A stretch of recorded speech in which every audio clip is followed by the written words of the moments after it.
In an impassioned speech to the UN Security Council on Tuesday, Ukrainian President Volodymyr Zelensky accused invading Russian troops of committing, quote, the most terrible war crimes since the Second World War. They were killed in their apartments, houses, blown up with grenades, crushed by tanks while sitting in their cars.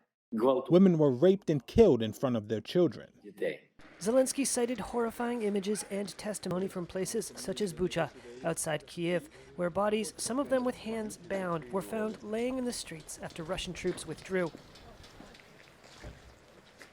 A Kremlin spokesperson denied Russian soldiers had killed civilians in Bucha, calling images of the dead a, quote, monstrous forgery.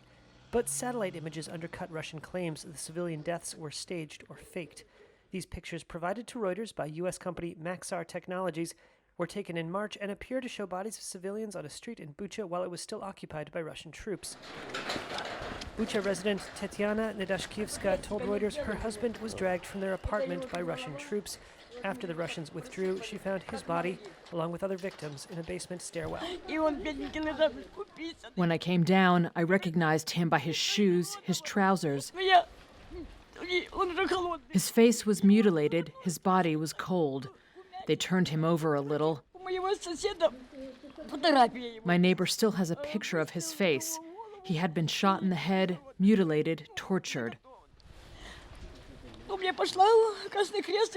I went to the Red Cross and asked them what I should do.